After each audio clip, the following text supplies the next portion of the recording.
it's Wendy. Today I'm going to show you how to make the Mom and Me slippers from Yarnspirations.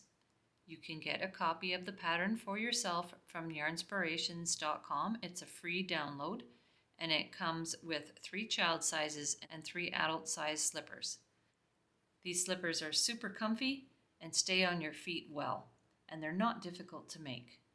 I'll be making the adult medium size today using a worsted weight yarn and 5mm knitting needles. It looks really nice in a variegated yarn, but I've chosen a solid color to make it easier to see the stitches as I'm doing them. So grab some yarn and a needle and let's make these slippers together. I'll be using a circular needle today, but you can use straight needles if that's your preference.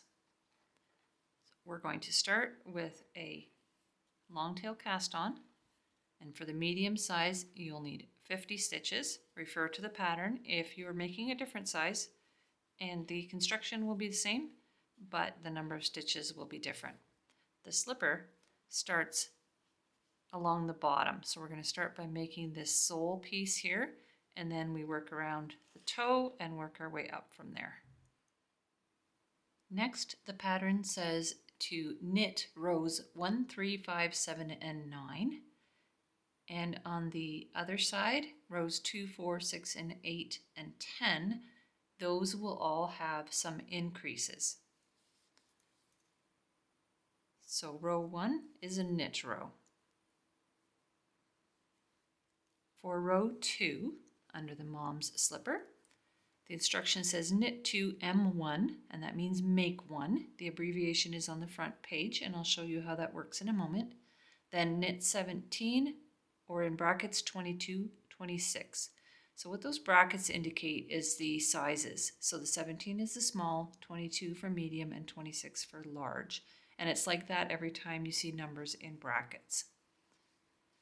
So knit 2. For the make 1, the instructions say to pick up the strand between the needles, so between the stitches here, with your left hand needle, then knit into the back of it.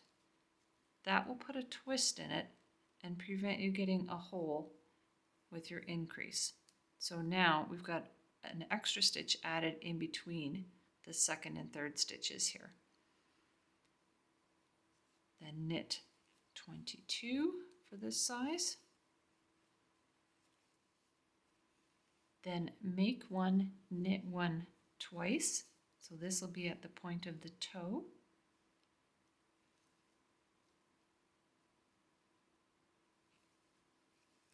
So make 1, knit 1, make 1, and knit 1. Then knit 22 again. Then the next row is a knit row. It'll be row 3. And row 4 will be another increase row. So the next several rows will just continue in that manner. A knit row followed by an increase row, and just follow the number of stitches along in the pattern. For row 4, you'll knit 3 before the make 1 increase. And then for row 6, you'll knit 4 before, and so on. It increases by 1 each time so that your increases move over. And there will be 1 stitch more in between because of course we increased 1 the last time. So here it's knit 23 for this row. So again, just look at the pattern, mark it down on a piece of paper if you need to keep track of which row you're on, and carefully pay attention to all the numbers for each row. Here's a little tip if you put your work down and forget which row you were on. When you're on an odd numbered row, your starting strand, where you started your cast on, is going to be at the needle. It's going to be on the right hand side. Okay, so right now I know that I'm on an odd numbered row, and I could also count my stitches to figure out which row I need to do next. But This is a knit row and it's row 5. Each little bump when you make a garter ridge is going to show 2 rows. So on this side I did 2 and 4. After row 10, your piece should look like this. So these pairs of increases at the front will become the toe and will seam up the bottom of the foot, and this side will become the heel. Next, the pattern says if you're working with the size small, skip over this section and go to the instep part. But for the medium and large, we're going to continue with rows 11 and 12. 11 is another knit row, and 12 is another increase row in the same way that we did the increases above. Knit 7, make 1, knit 27 or 31, so 27 is a medium, 31 is a large, and so on.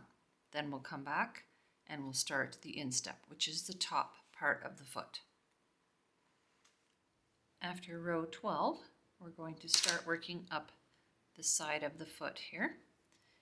And that's just a stockinette section. So the instructions say row 1 and 3 knit and 2 and 4 purl. So when we knit on this side and purl on the other side, of course we get a stockinette section that looks like knit all the way up. So 4 rows without any increases, knitting on this side, rows 1 and 3, and purling on the inside, rows 2 and 4. And that's how it should look with the 4 stockinette rows complete. For a small, you'll repeat those 4 rows. So 4 more stockinette rows like that.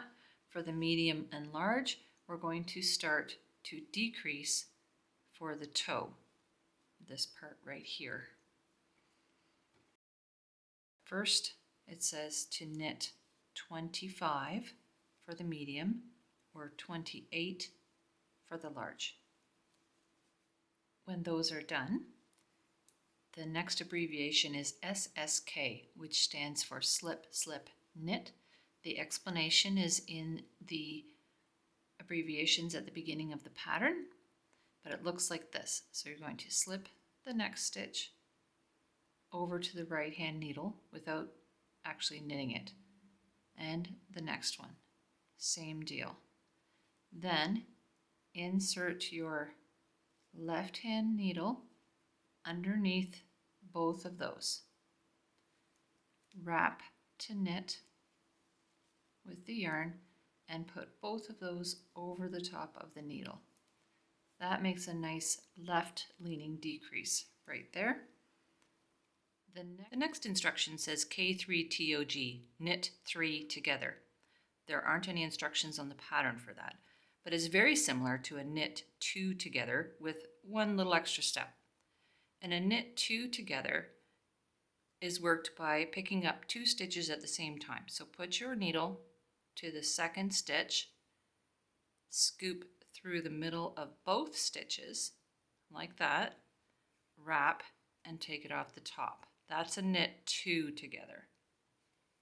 It puts 2 stitches into 1 stitch.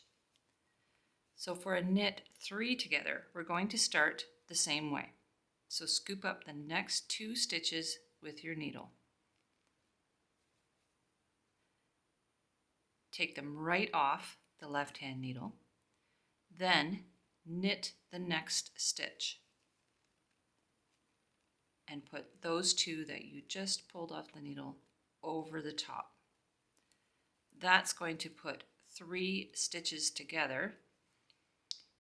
And the advantage of doing it that way is now the center one of the 3 stitches is in line. So it's on the front, laid over top of the other 2 stitches. Then the next instruction is slip, slip, knit. So slip the next 2 knitwise. Put your needle through the front of both and knit those. Then knit 11.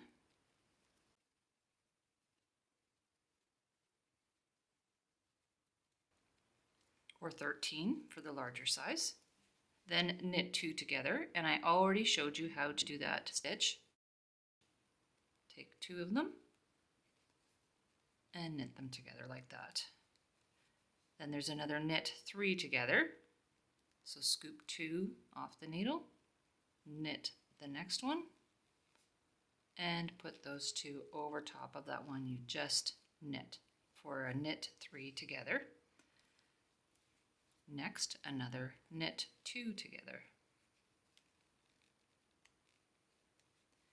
Then knit the rest of the stitches. There should be 25 for a medium and 28 for a large. And at the end of that, you'll have reduced the slipper to the number of stitches it says on the pattern, 67 for a medium and 75 for a large. So just count, make sure that you've done all your decreases correctly and you have the right number of stitches. And then the next row, row 6 at the bottom of the pattern there, is just a plain purl row. I'll come back when we're ready to do row 7 at the top of the right hand column on your pattern. I hope that you're finding this easy to understand and that you're enjoying making this pair of slippers. Row 7 and 8 are very similar. We're going to follow the instructions and do our slip slip knits, our knit 3 together and our knit 2 together according to the pattern. And then row 8 is on the inside, so that's another purl row. And I'll come back again for row 9 after we've finished those next 2.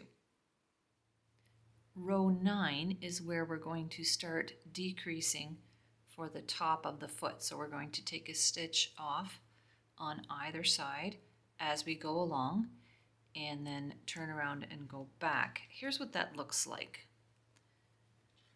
So for row 9, knit 35 or 40 depending on your size. That will get you to that second set of decreases that you did. So just past the toe here. So if we turn the slipper to match, we've knitted around to this point. Now we're going to turn and go back without finishing the row. Slip, slip, knit according to the instructions on the pattern. That makes a decrease right there. Then we're going to go back. The next several wrong side rows are done in the same way. Slip 1, and I always slip from the back of the stitch, so purl-wise. Slip 1, purl 10, 11, or 13, depending on your size. Then purl 2 together, so pick up the next 2 stitches at the same time, and turn. For the next several right side rows, we'll go the same way.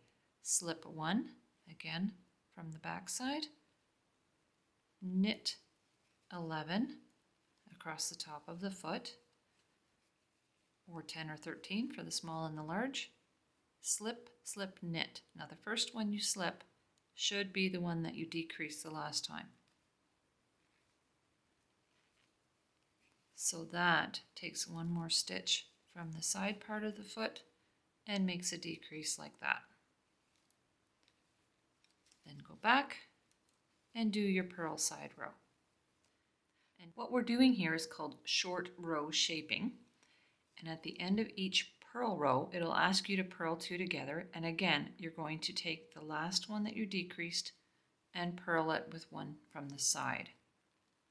And that's going to make that nice row of decreases up the side of the slipper. So just continue following the instructions for the next several rows up to until you get to row 27, making sure that you have the right number of stitches after each row. And at this point, it should look like this. With row 27 coming up as the next row, you should have 42, 41, or 49 stitches on your needles, depending on your size, and a nice row of decreases on either side of the top of the foot. The reason for slipping the first stitch from the back or purl-wise is to keep the stitches in the right orientation so that you get a nice straight line and it doesn't wobble back and forth because they're twisted.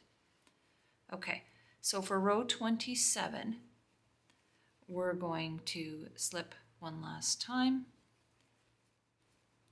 and do one more decrease at the other side of the top of the foot, and then continue knitting to the end of the row, so all the way across this time.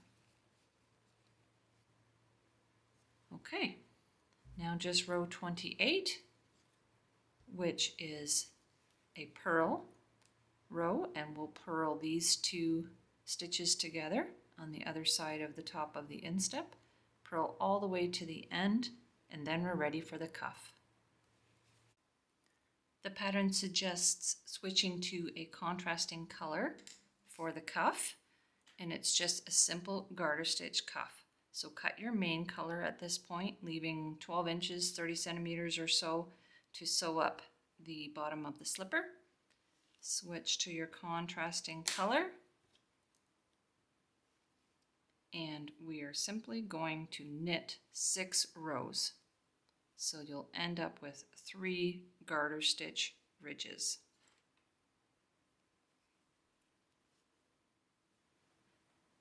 When your cuff is finished, the pattern tells you to bind off. It doesn't say exactly how to do that, but I would just suggest a simple bind off where you knit the first 2 stitches, put the first one over top of the second one, then knit the next one and put the previous one over.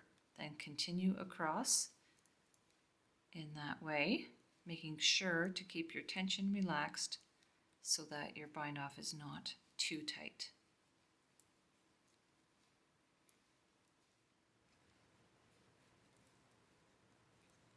At the end, after that last stitch, do one more yarn over and put that stitch over top, cut your yarn and pull it through.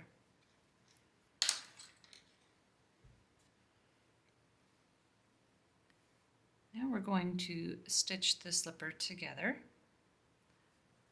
starting at that point where we just finished, stitching down and around the heel and across the bottom of the slipper. And you can just use a simple round and round mattress stitch.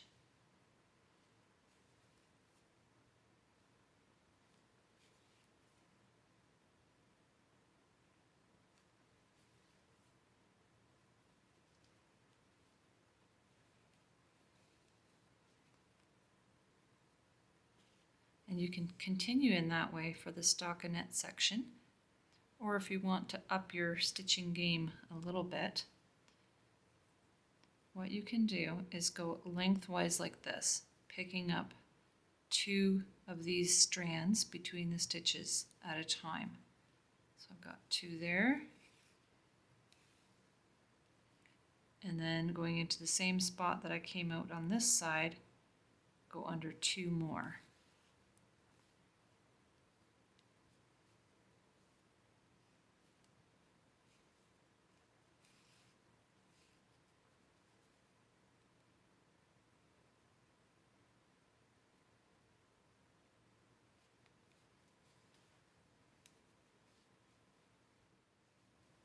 That will give you a fairly invisible seam along that stockinette section. And then you can continue in mattress stitch across the bottom of the foot. Then work in all of your yarn ends, and your slipper will be ready to wear. You'll probably think when you've finished it that the slipper is too short for your foot. It is a fair bit shorter than the measurement that it's made for, but these stretch quite a lot, which is partly what makes them fit so well and stay on your feet so well. I hope that you'll try this pattern for yourself. Drop me a comment if you have any feedback on this pattern or on the video. And thanks for joining me today. Have a super day.